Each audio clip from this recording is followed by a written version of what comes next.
Within the city of Renton, it is really important to know that the city cares about victims of domestic violence and families of domestic violence.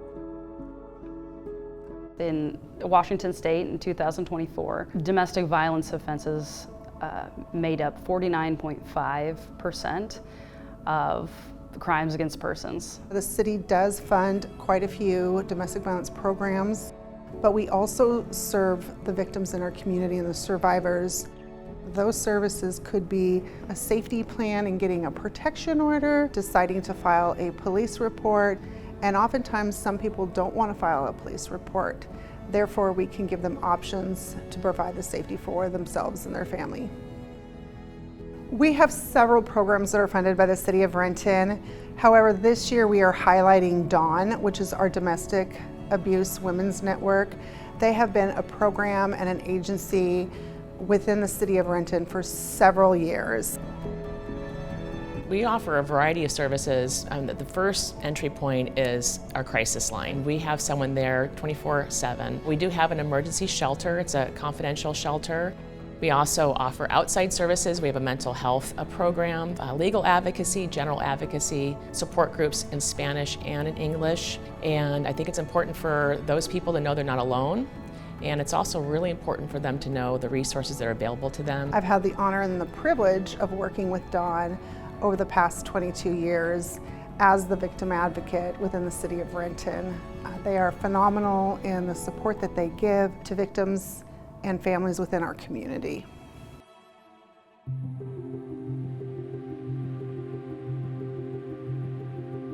The other thing about domestic violence is it affects everyone. It doesn't matter your age, your gender, your sexual identity. Everybody can be affected by it. First up, we have a proclamation, Domestic Violence Awareness Month. We have Domestic Violence Victim Advocate Tina Harris and then Dawn Executive Director, Gina Finley. Thank you for taking the time to recognize October as Domestic Violence Awareness Month. So the Purple Light campaign came about by the Covington's Domestic Violence Task Force, and this was back in 2006.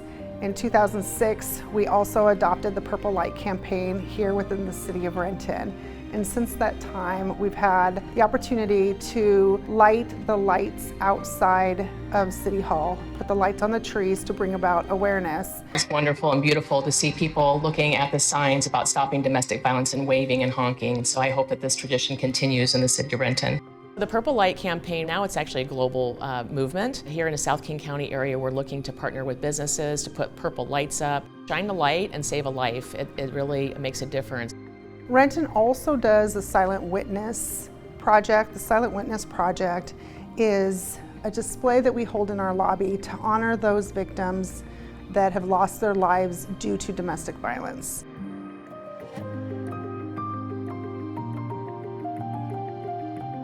Every case is different, depending on if there's evidence out there that hasn't been collected. Did this crime that's actually being reported, was it back in 2020 or was it 2 days ago? It's very dynamic and fluid. You might have a family member or friend that's experiencing domestic violence, and it's a hard conversation to have. We have to be very cognitive, very precise, and very respectful of the individual during this time. We have to trust them, we have to believe them, and we definitely support them in knowing what is best for them. I think the more we talk about it in our community, the more that people will find help and recognize that they may be experiencing it themselves.